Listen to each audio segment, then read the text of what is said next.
Bismillahirrahmanirrahim. Assalamualaikum warahmatullahi wabarakatuh. Alhamdulillah wassalatu wassalamu ala Rasulillah ya ma ba'd. Rabbi shrah li sadri wa yassir li amri wahlul 'uqdatam min lisani yafqahu qawli. Allahumma 'allimna ma yanfa'una wanfa'na bima 'allamtana. Allahumma hdina wahdi bina waj'alna sababan wasabilan liman ihtada. Segala puji hanya bagi Allah. Salawat dan salam semoga senantiasa tercurah kepada junjungan kita baginda Nabi Muhammad sallallahu alaihi wasallam. Alhamdulillah Bapak dan Ibu yang dirahmati Allah, kita bisa kembali bersua dan berjumpa di pertengahan bulan Safar. Mudah-mudahan Allah Subhanahu wa taala berikan keberkahan dalam pertemuan kita, dan insya Allah karena pertemuan kita ini sudah kita niatkan untuk menceritakan tentang sosok manusia paling mulia, baginda Nabi Muhammad SAW. Maka mudah-mudahan selama kita mengisi majelis ini dengan kisah beliau, mampu menghadirkan kebaikan dari Allah Subhanahu wa taala. Sebab Nabi menyampaikan, man shalla alayya salatan, barang siapa yang bersalawat kepadaku dengan sekali salawat, maka Allah akan memberikan 10 kebaikan. Hitungannya begini, kalau sekali bersalawat mungkin setengah menit, itu dapat 10 kebaikan. Kita kalau misalkan 45 menit, Masya Allah, itu kan lumayan.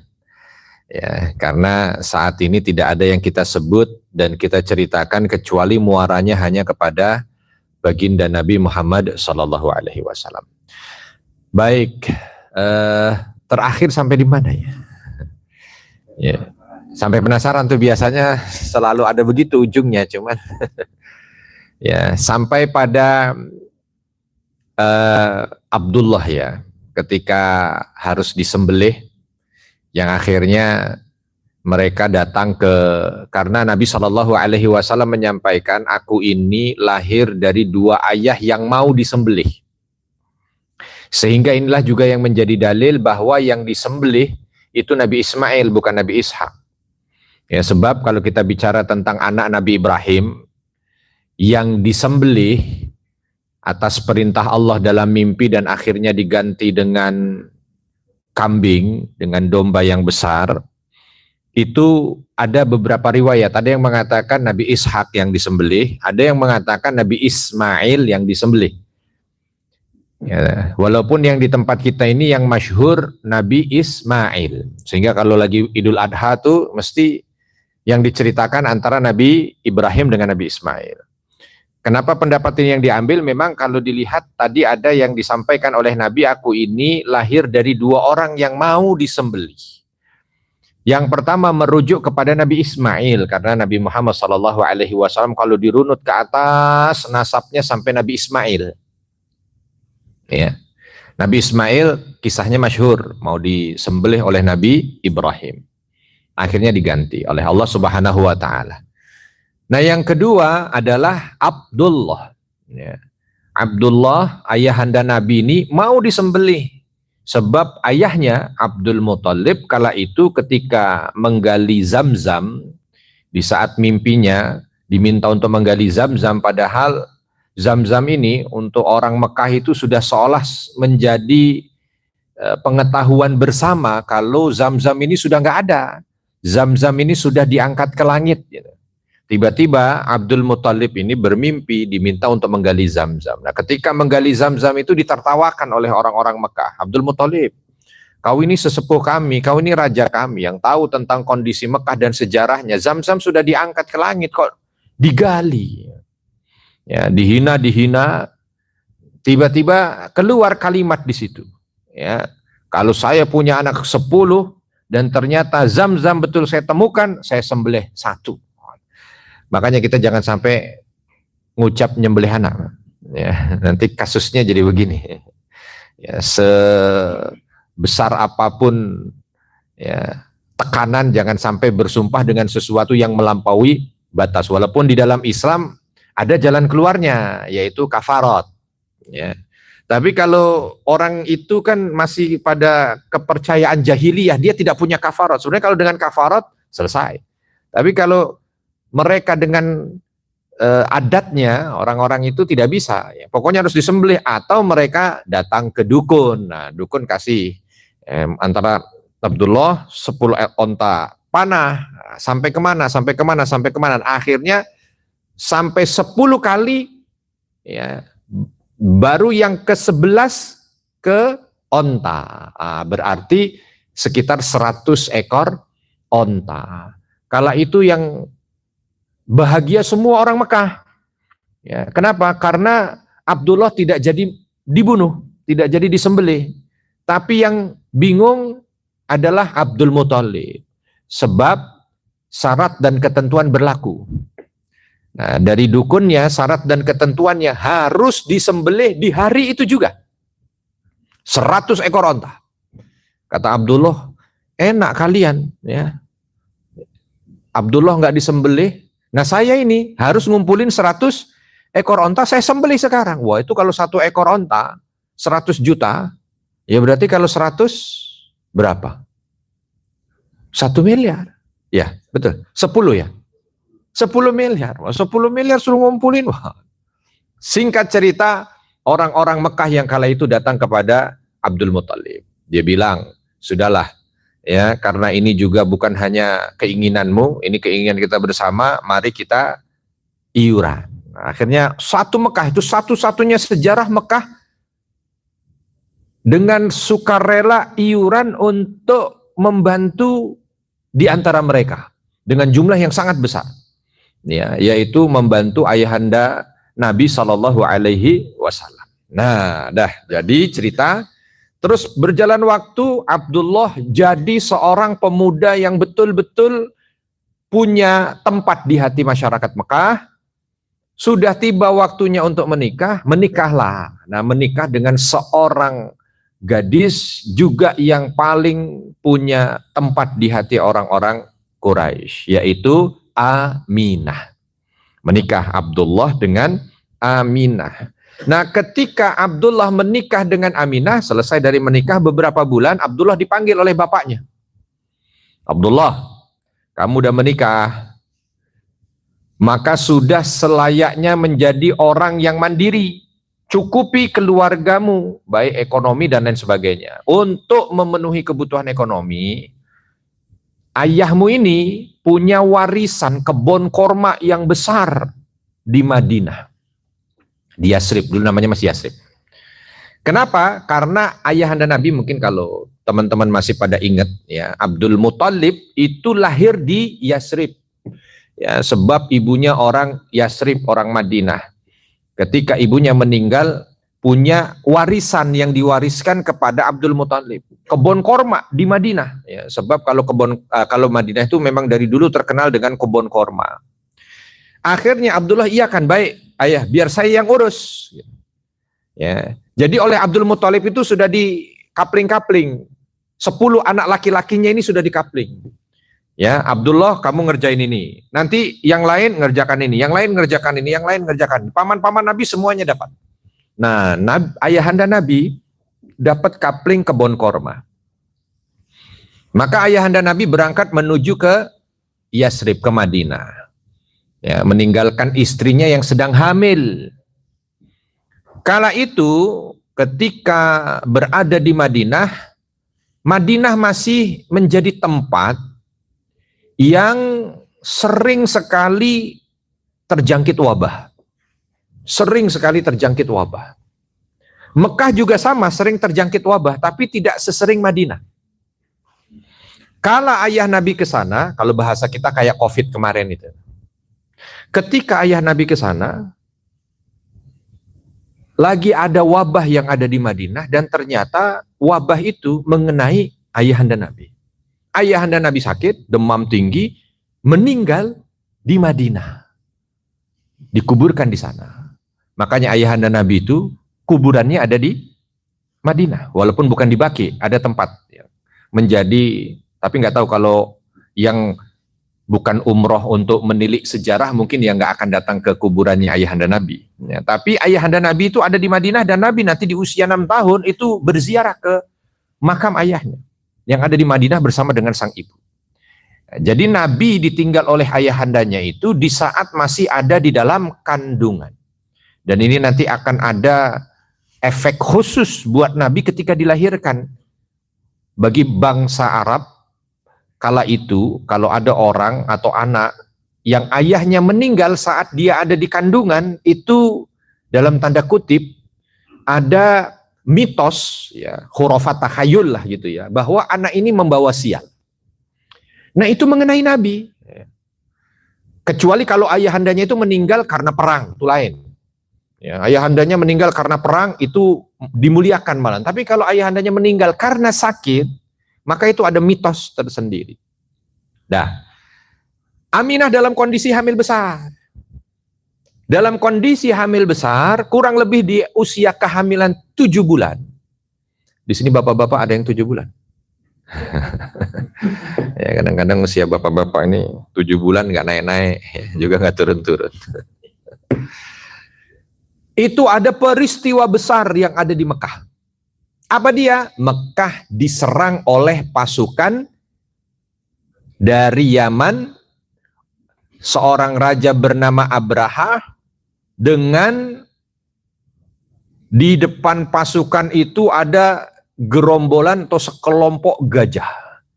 Ya, sehingga orang Mekah kala itu yang sering berperang, orang Arab tuh kalau sebulan nggak perang, badan mereka ini pegel-pegel. Kok kayaknya badan pegel-pegel nih? Oh iya udah lama nggak perang. Udah 3 minggu nggak perang kita. Mana lagi yang mau kita serang? Udah biasa. Kalau bahasa kita mungkin tawuran gitu ya. Itu udah biasa. Sana perang. Hiburannya itu perang. Ya, sampai sekarang aja coba aja lihat tariannya tuh, walaupun sudah modern sekarang tuh tariannya masih bawa pedang gitu kan. Itu untuk menunjukkan masa ini ribuan tahun yang lalu kan. Sudah biasa perang, tapi belum pernah kalau perang itu ngelihat ada pasukan gajah tuh belum pernah. Jadi mereka tuh kaget luar biasa ketika ada pasukan gajah menyerang tempat mereka, sehingga baru ngelihat gajahnya aja langsung angkat tangan bendera putih nyerah. Ya kalau mungkin kalau sekarang itu gajah itu seperti apa tuh namanya? Bukan, lebih lagi. Hah? Apa? Dinosaurus, bukan. Kayak kapal induk, begitu tuh. Kapal induk, gajah itu nggak perlu nyerang, Pak. Ya, dia hanya berhadapan. Kuda sesama hewan nih ya, sesama hewan tuh punya insting. Kuda dan onta tuh kalau udah ngeliat gajah lari sendiri. Jadi kalau ada orang yang seolah di atas kuda, tapi begitu di depannya ada gajah, kudanya belok. Kan kalau kudanya belok, orangnya kan ikut belok, gitu ya. Nah, terus kalau dia kavaleri ya, kalau yang jalan, wah itu disapu sama gajah itu, belalainya itu dikasih besi yang ada, jadi sekali sapunya, wah begitulah dia. Makanya orang Mekah itu ketika ngelihat langsung angkat bendera putih. Tapi mungkin tidak banyak dari kita yang tahu takdir Allah ketika membuat pasukan gajah ini hadir. Nah, saya akan ceritakan di momen ini, kenapa? Ini udah detik-detik lahirnya Nabi ya. Mudah-mudahan ini bulan depan tuh pas bulan Rabiul Awal kan ya. Nah, kita bercerita tentang lahirnya Nabi. Bulan depan. Tapi bulan ini tahun gajah itu dulu. Kita mau menceritakan tahun gajah yang sama-sama kita tahu kalau Nabi itu dilahirkan di tahun gajah. Kan begitu kan? Tanggal 12 bulan Rabiul Awal, tahun gajah. Ini bukan siu, ya, bukan siu gajah, bukan. Tapi ada sejarahnya di balik itu. Jadi begini. Di Yaman, ini kurang lebih sekitar, jaraknya dekat dengan Nabi lahir. Kurang lebih sekitar 50 tahun sebelum Nabi lahir. Dan itulah dia yang ada dalam surah Al-Fil. Ya. Ini menceritakan tentang 50 tahun kurang lebih sebelum Nabi lahir. Jadi kejadian yang sangat dekat dengan Nabi SAW. Di Yaman itu ada awal dulu itu ada komunitas Nasrani. Ya. Di daerah Yaman itu komunitas Nasrani yang menjadi pengikut Nabi Isa menyembah Allah. Ya tentu ini belum ada Islam yang dibawa oleh Nabi Muhammad ya, sebab Nabi Muhammad kan belum lahir. Komunitas Nasrani yang ada. Lalu komunitas Nasrani ini diganggu oleh komunitas Yahudi. Ya, jadi kalau orang Nasrani itu benar dia paham tentang agamanya, maka dia akan tahu siapa Yahudi. Dilirik dari sejarah. Yahudi ini paling sering mengganggu. Datanglah ke sana komunitas Yahudi itu datang dari utara ketika diusir oleh orang-orang Romawi. Jadi ada momen di mana orang Yahudi yang ada di daerah Syam itu sekarang Palestina, Syria, itu diusir total oleh orang Romawi. Ini kurang lebih jaraknya sekitar 100 tahun setelah diangkatnya Nabi Isa. Ketika mereka itu diusir, mereka eksodus. Nah, ketika mereka eksodus, itu ada yang eksodus ke daratan Yunani, ada yang eksodusnya itu ke arah timur, ke arah sekarang mungkin Persia, ya, sekarang Iran, dulu Persia. Ada yang ke arah selatan. Nah, ke arah selatan itu yang lebih mereka itu memegang agama, karena mereka yakin akan ada nabi akhir zaman. Makanya nanti mereka ada yang tinggal di daerah namanya Khaybar, ada yang tinggal di ada yang tinggal di Madinah. Nabi ketika hijrah ke Madinah itu 30% penduduk Madinah itu Yahudi. Dan jauh lebih lama dibanding dengan adanya Nabi di Mekah, sebab mereka sudah tinggal di Madinah 200 tahun. Baru Nabi datang ke Madinah. Sebahagian yang lain yang menginginkan kekuasaan, mereka terus ke selatan sampai di Yaman. Kelompok ini dikuasai oleh seorang raja namanya Dzunnuwas.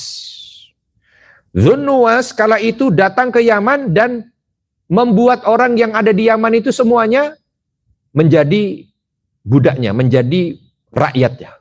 Yang aslinya adalah Nasrani. Tetapi karena dia Yahudi, tidak mau kalau ada ajaran Nasrani yang ada di situ. Maka Yahudi ini, walaupun dia masih punya kitab, tapi kemungkinan sesatnya tuh sangat besar.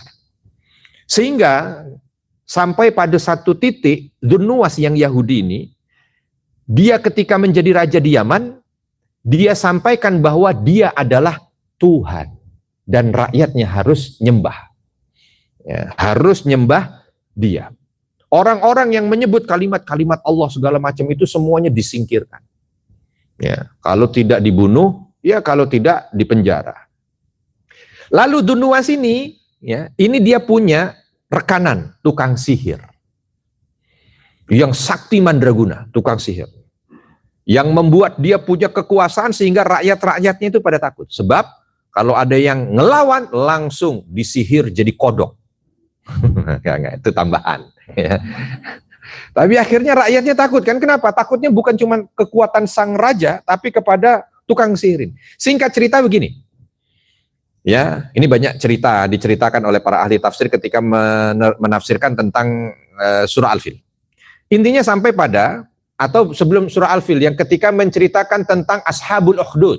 Ya, ini kisah tentang Ashabul Ukhdud. Sampai pada raja ini sudah tua, tukang sihir sudah tua.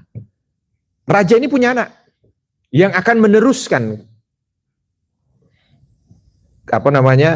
tampuk pimpinannya, yang akan menggantikannya menjadi raja. Dia panggil tukang sihir ini, nggak punya istri, nggak punya anak, dipanggil Kang Sihir, gitu ya, bahasa akrabnya begitu.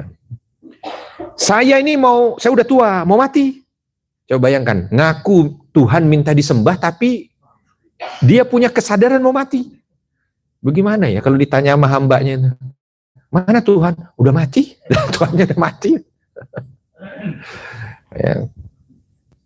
Kalau saya punya anak yang akan meneruskan saya, kamu, ini repotnya kamu nih nggak punya anak. Siapa yang meneruskan kamu? Kalau saya ini bisa kuat karena didampingi kamu dengan ilmu sihirmu yang sakti itu. Anak saya nanti bagaimana? Atau tukang sihir terus bagaimana? Saya harus nikah. Kalau saya nikah belum tentu punya anak. Kata raja, nggak usah nikah. Kamu cari murid. Ya, kamu cari pemuda paling pintar yang ada di negeri kita ini, jadikan murid. Semua ilmumu turunkan padanya. Oh, kata tukang sihir, siap. Dibikin tuh pendaftaran. Keterima satu. Anak muda namanya Waddah. Ya, namanya Waddah. Lalu anak muda ini diajarkan. Ya. Karena kecerdasannya yang luar biasa, cepat sekali menyerap ilmu sihir. Tetapi anak muda ini dikasih fasilitas untuk tinggal di istana, nggak mau. Dia tetap mau pulang ke rumah orang tuanya. Yang orang tuanya itu tinggal di luar istana dan harus berjalan agak jauh melewati hutan dan lembah. Nah, tiap hari bolak-balik sama tukang sihir, oke dah nggak apa-apa. Yang penting kamu belajar. Ya siap. Sampai pada satu kesempatan takdir Allah berkata lain. Anak muda ini pulang dari istana, sampai di hutan hujan deras, dia harus berteduh masuk ke gua. Masuklah dia ke gua. Begitu masuk ke gua, kaget luar biasa. Ada dia lihat di dalam gua ini kakek tua. Ya, karena tidak semua kakek tua, ya, karena syarat menjadi kakek yang penting punya cucu. Nah, ini saya sebut kakek tua, karena orang tua. Jangan terlalu serius begitulah, biar santai aja. Ya, supaya limbiknya terbuka jadi enak nanti. Masuk itu dia kaget, dia perhatikan, kok ada ritual-ritual yang dikerjakan, kok beda dengan guru saya. Kakek tua ini dengar kan, dia panggil, siapa gerangan? Kisanak. bahasa ya, bahasa sandiwara zaman dahulu. Apa kabar Kisanak? Anak muda dikaget, kok tahu dia? Ya, langsung dia bilang, saya Waddah. Saking pedenya dia, murid tukang sihir. Kalau orang Yahudi, Pak, Bu, itu tukang sihir itu bukan aib ya. Sebab sihir itu kan dosa di kita ya. Kalau di Yahudi, sihir itu cabang iman. Ada Yahudi di sini? Nggak ada, alhamdulillah, aman. Sebab kalau ada mungkin saya mau cross check gitu. Ya, nggak bisa jadi rahib kalau belum punya ilmu sihir, itu Yahudi. Makanya buat mereka film Harry Potter itu, itu film religi. Sebab di situ ada sihirnya. Kalau di kita kan sihir tuh, kalau dalam bab tauhid itu di antara kesyirikan yang adalah sihir. Itu kita, kalau mereka tidak. Mereka meyakini Nabi Musa membelah lautan itu sebab sihir. Jadi Nabi aja bisa sihir. Nabi Sulaiman bisa ngomong sama hewan, sihir. Bisa memerintah jin, sihir. Makanya sampai sekarang kalau mau menjadi petinggi Yahudi harus bisa sihir. Ya, jadi buat mereka tuh. Nah, termasuk ini Dunwas ini ya, karena dia Yahudi, basicnya Yahudi. Nah, anak ini tadi juga, saya adalah Waddah, muridnya tukang sihir. Wow, kakek tua ini paham. Kalau saya hamba Allah. Hamba Allah. Siapa Allah? Baru disampaikan. Anak muda. Allah itu yang menciptakan kita, yang berkuasa, yang ditolak sama anak muda. Kamu nih nggak bisa. Yang paling hebat guru saya, tukang sihir. Ya, beda anak muda yang masih menggebu-gebu dengan orang yang sudah merasakan asam garam kan. Ya, kasih tahu. Terjadi perdebatan. Pulang, udah selesai hujan pulang. Tapi nggak tahu anak ini berpikir Allah siapa Allah.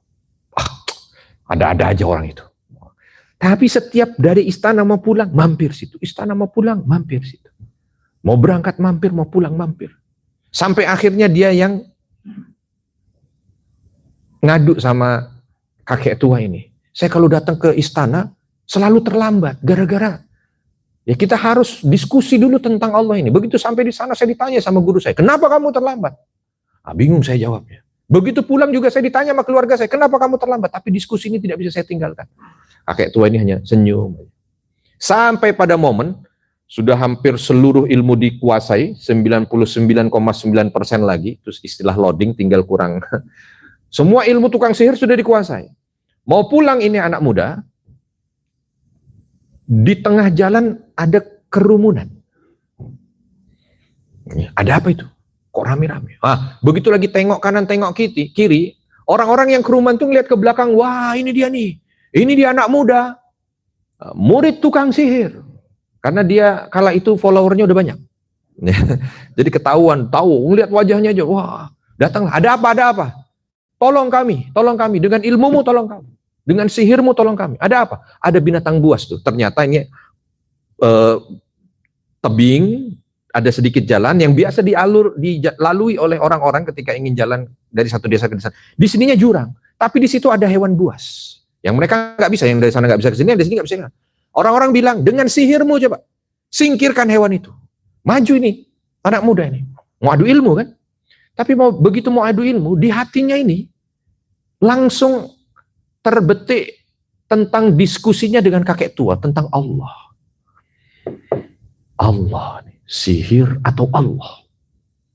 Tapi ini mungkin saatnya saya membuktikan. Saya tidak menggunakan mantra, saya tidak menggunakan sihir. Diambil batu, Dia hanya sampaikan pada batu itu, kalau memang Allah benar, maka dengan batu ini Allah akan tunjukkan kuasanya. Tapi kalau omong kosong, berarti tidak ada kekuatan di sini. Nggak pakai sihirnya, juga nggak ngomong apa-apa, nggak ngomong Allah gitu, nggak, cuma dilempar. Kena kepala hewan, jatuh ke jurang.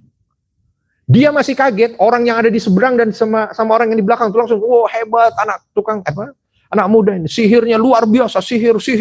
Orang taunya sihir. Anak muda ini macam sihir? Apa Allah? Sebab nggak pakai mantra. Akhirnya dia pulang, ketemu sama kakek tua itu tadi. Ya, begini-begini diceritakan, kakek tua ini tepuk pundaknya. Nah, Allah sudah pilih kamu. Walau sudah begitu banyak sihir yang kau pelajari, Allah sudah pilih kamu. Bahwa kau yang sudah ditunjukkan bagaimana kuasanya. Makin bingung anak ini. Sudahlah. Ya. Masih bimbang. Nah, kembali ke istana, kamera ke istana. Di istana, raja makin bahagia. Sebab tersebar berita, kan langsung viral. Ya, orang masalah nasi uduk aja langsung viral. Ya, apalagi ini binatang buas, viral. Langsung viral. Raja bangga. Wah, karena calon pengganti tukang sihir itu yang akan menemani anaknya ternyata punya kemampuan yang bisa diandalkan. Lagi bangga seperti itu, lagi buka-buka media sosialnya, datang temennya pengusaha terkaya di negeri itu. Begitu datang panggil, wah dari mana aja? Lama enggak? Gimana berobatmu? Oh, ternyata temannya yang saudagar terkaya ini. Ya, jangan ditanya tuh berapa kilo dia punya emas, ya. Ton mungkin tuh ya. Kaya. Datang ke sana, tapi dia itu buta. Sudah hampir sekian tahun buta. Tiba-tiba aja butanya. Karena dia punya kaya, berobat ke luar negeri. Ya. Tapi semua rumah sakit pulang lagi tuh ke tempat negerinya, terus ketemu sama raja itu. Saya udah berobat kemana-mana, nggak ada yang bisa nyembuhin buta saya ini. Kata raja, nah pas kamu datang. Pas kamu datang. Kamu belum tahu beritanya ya. Tukang sihir kita udah punya murid. Coba kamu datang ke dia. Berobat aja sama dia. Sembuh. Yang benar. Kalau nggak percaya. Ya, dia orang kaya. Dipanggil pertama anak itu. Anak muda dipanggil. Anak muda, saya dengar begini. Sembuhkan sakitku. Maka apapun yang kau... pertama bukan begitu. Sembuhkan sakitku. Sepertiga hartaku kuberikan. Kata anak muda itu, kurang kalau sepertiga. Kurang sepertiga. Kurang. Setengah kurang. Kamu mau minta berapa? 2/3. 2/3 kurang. Wah, jangan gila. Mau minta semuanya. Kata anak muda ini, enggak, saya enggak minta. Tapi ini akan jauh lebih berharga daripada harta yang kamu miliki. Bingung ini orang kaya ini. Terus apa yang kamu minta? Saya hanya minta, percayalah pada Allah. Kaget saudagar ini. Sebab saudagar ini tahu tentang Allah. Dia Yahudi. Tetapi Allah sejak raja ini memimpin sudah tidak boleh lagi disebut. Gak boleh, haram. Kaget ini orang. Dari mana ini anak muda tahu Allah? Tapi yang penting sembuh. Udah begini, yang penting sembuh lah. Kalau sembuh, nanti kita akan cerita lain. Baik kalau begitu. Dan saya tidak menyembuhkanmu dengan sihir. Tidak menyembuhkanmu dengan sihir. Saya hanya berdoa. Kalau Allah menginginkan kau sembuh, sembuh. Tapi kalau Allah tidak menginginkan kau sembuh, tidak sembuh, kau tidak sembuh. Terserah, kata saudagar itu. Yang penting, obati dulu. Doa ini anak. Doa, sudah diajarkan doanya. Ya tentu bukan Allahumma barik lana fima razaqtana. Doa, bismillahirrahmanirrahim. Allahumma rabban nas adhibil ba's isfiyah. Begitulah bahasa. Sembuh. Bisa ngelihat. Begitu bisa ngelihat. Saudagar ini langsung mikir. Ya Rabb. Berarti yang selama ini saya dustakan itu justru itulah yang benar. Ngobrol lah ini. Kamu udah tahu dari mana? Karena sudah satu frekuensi kan diceritakan. Yang saya tahu dari seorang kakek tua. Ya Allah, itu rahib Nasrani yang diuber-uber oleh raja, dicari-cari, dihargai kepalanya itu sekian-sekian. Oh, baru tahu saya. Ya sudahlah, biar saya ngurus. Kamu seperti biasa aja. Raja udah tahu? Belum? Oke. Saudagar datang ke istana. Begitu sampai di istana, wah kau sudah bisa lihat. Sudah. Siapa yang ngobati? Anak yang kau sampaikan. Oh luar biasa sihirnya kan? Oh bukan. Hah? Saya sembuh dari anak itu tapi bukan karena sihirnya. Karena apa? Karena doanya pada Allah. Merah tuh raja. Jangan sembarangan ya.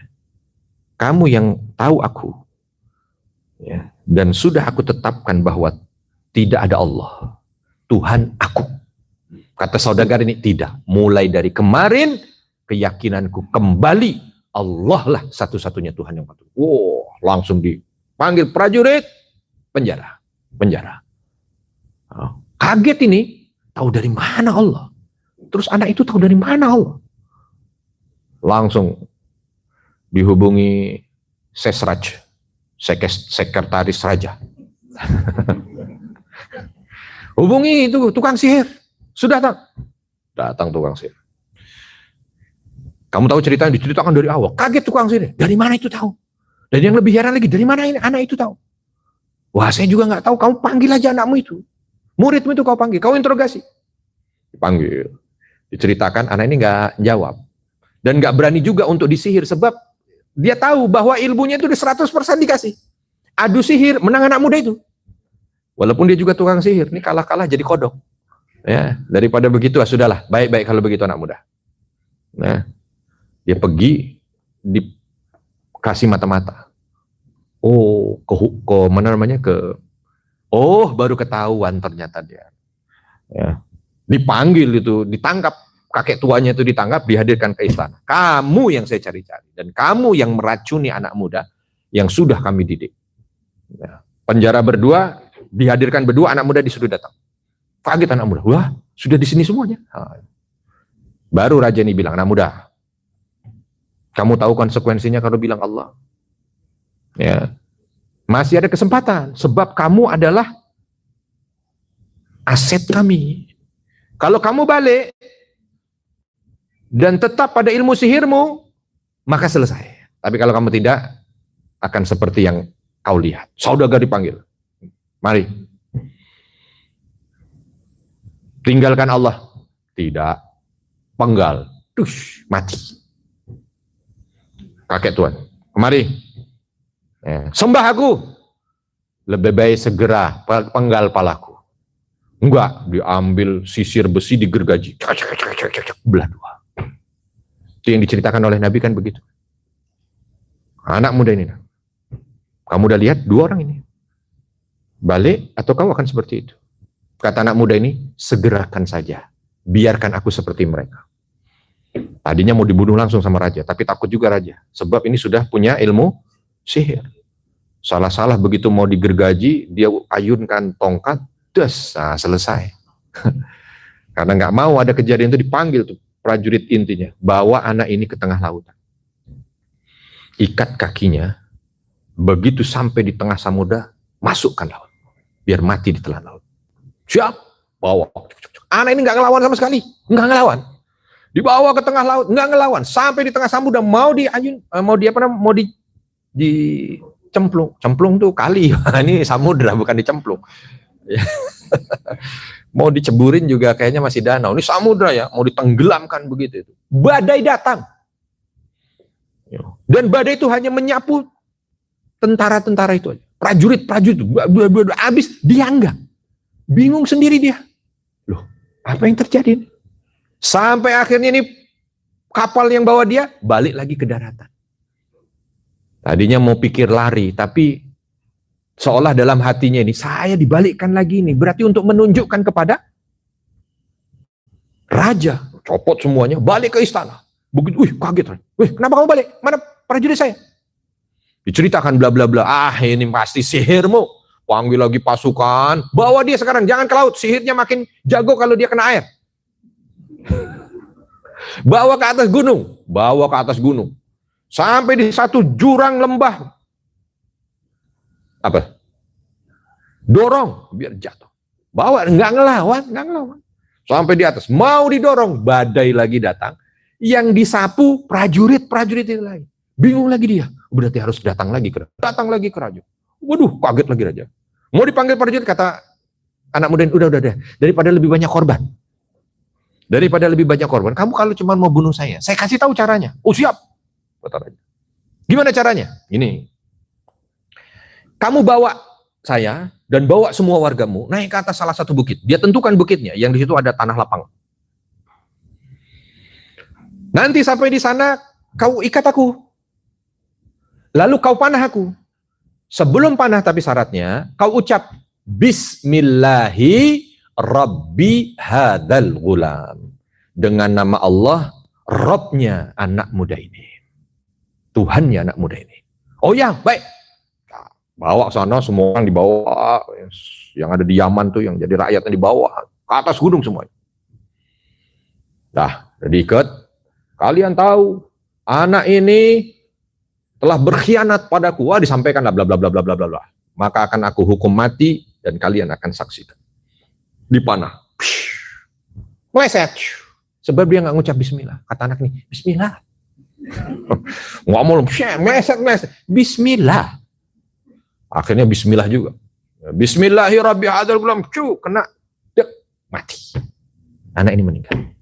Tapi yang luar biasa ternyata berefek luar biasa untuk orang yang di sini akhirnya tersadarkan tentang Allah yang selama ini mereka dipaksa untuk meninggalkan. Sehingga semua yang ada di situ tuh mereka mengatakan kami beriman dengan Tuhannya anak ini. Kami beriman dengan raja kaget luar biasa karena di luar dugaannya. Kenapa ini? Langsung tutup semuanya.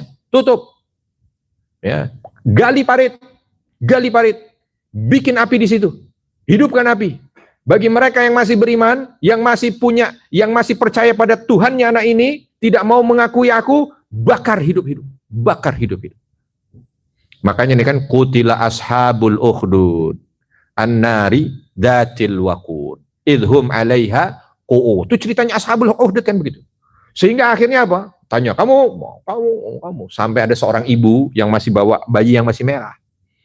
Yang namanya ibu sayangnya dengan bayinya kan luar biasa ya. Tadinya adalah biarlah yang penting bayi saya selamat.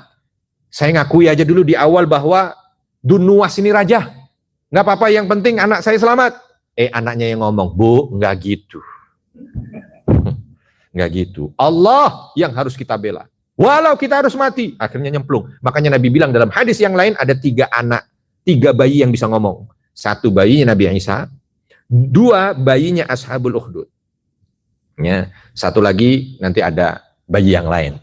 Ya, tapi intinya semua sudah ada. Jadi kalau besok ketemu bayi yang bisa ngomong udah nggak bisa. Cuma ada 3 aja. Ya, ini bayi ini ashabulun. Dan semuanya mati terbakar. Yang notabene-nya berarti mereka agama Nasrani. Wah, kan kejahatan kemanusiaan. Langsung tersebar. Di sebelah Yaman itu ada Habasyah. Ya, sekarang namanya Ethiopia. Habasyah itu negeri adidaya, rajanya Nasrani. Penduduknya Nasrani. Dengar ada saudaranya yang Nasrani dibakar hidup-hidup, yang cuman berbeda selat aja, selat Aden itu namanya, nggak terima. Raja ini langsung kerahkan pasukan untuk menuntut balas pada raja Yahudi yang membunuh saudara seimannya. Dikirimlah pasukan besar, gajah-gajah Afrika itu yang menjadi ciri khas pasukannya itu dibawa juga semuanya, bawa menuju ke Yaman. Hanya dalam hitungan hari selesai Dunuwas, habis. Dan akhirnya Yaman dikuasai oleh seorang raja Nasrani dari Habasyah. Itu 50 tahun sebelum Nabi lahir, kejadian itu. Ya.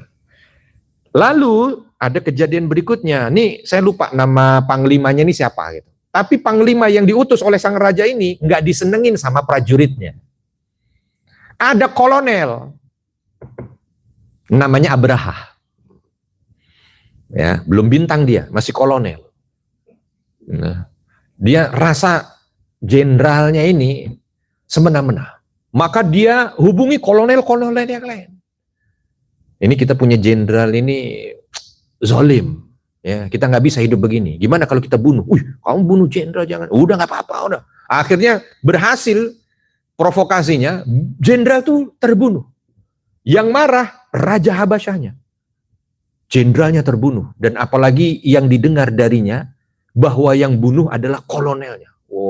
Kirim pasukan besar, tangkap Abraha Sebab bukan karena ingin mengkudeta raja ya. Dia hanya tidak suka dengan pimpinannya itu tadi. Dia angkat tangan, nyerah. Baik, saya nggak apa-apa. Sebab saya bukan karena apa-apa. Saya bukan mau mengkudeta. Tapi saya punya pimpinan yang zolim. Tangkap dia, diadili. Begitu diadili, begini.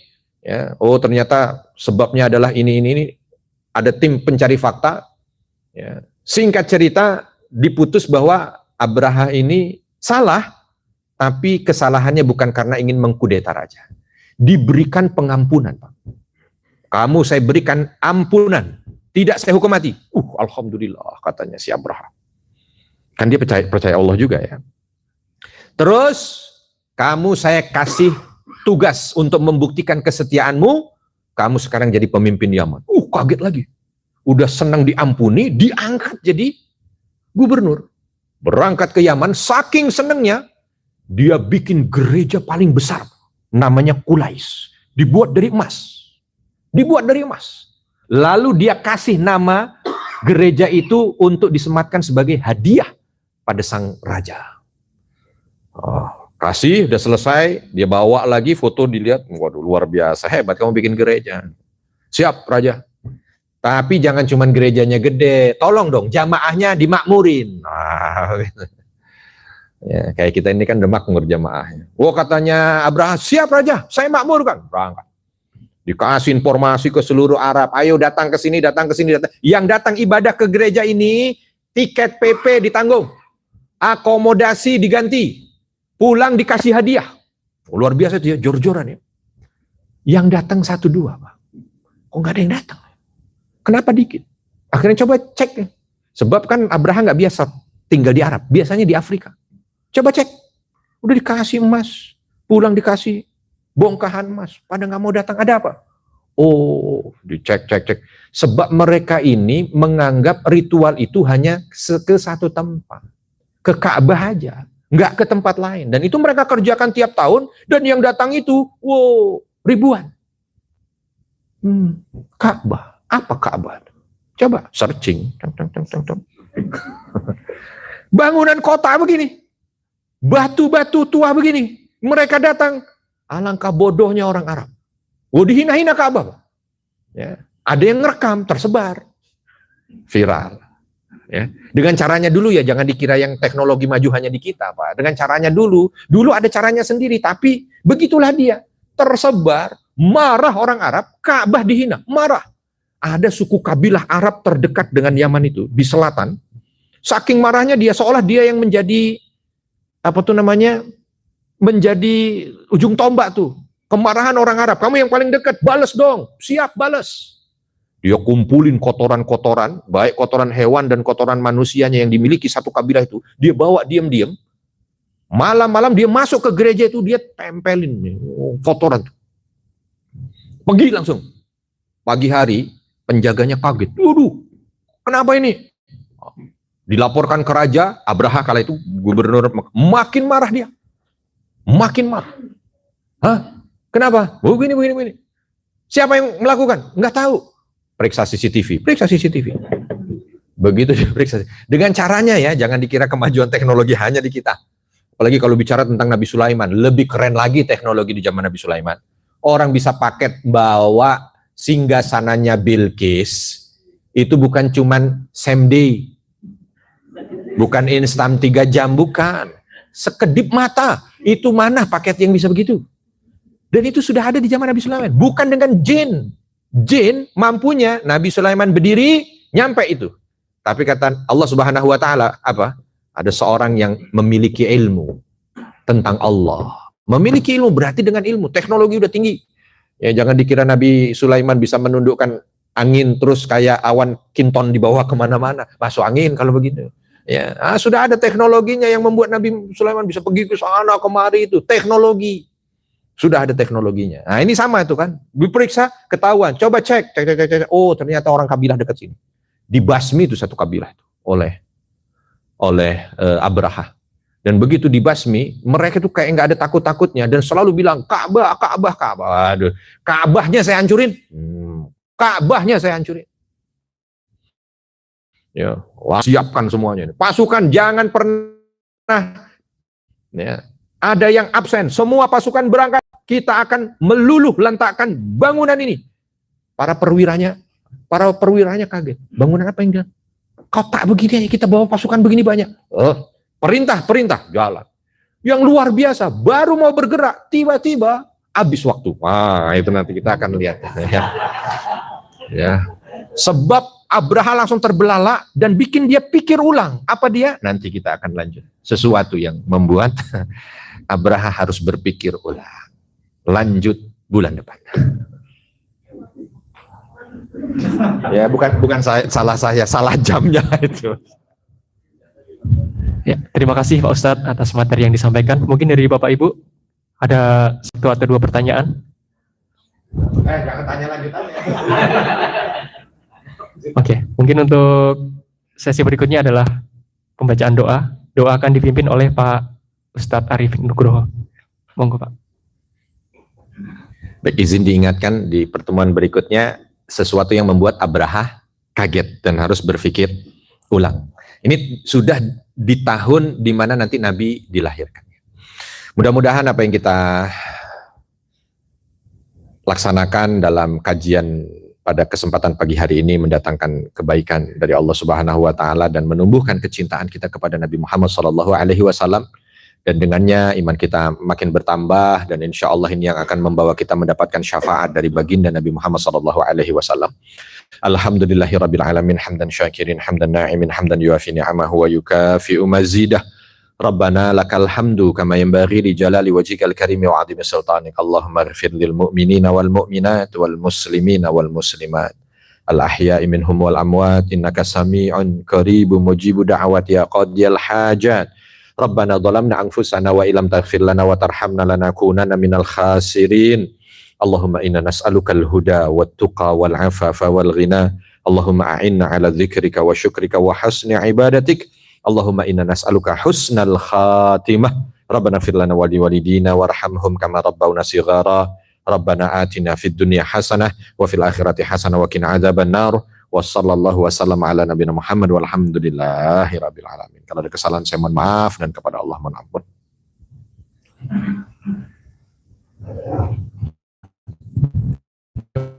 Terima kasih Pak Ustadz. Terima kasih juga kepada Bapak Ibu jamaah hadirin kajian pada pagi hari ini. Mungkin kita tutup kegiatan kajian pada pagi hari ini dengan bacaan kafaratul majlis. Subhanallah wa bihamdika asyhadu an la ilaha illa anta astaghfiruka wa atubu ilaik.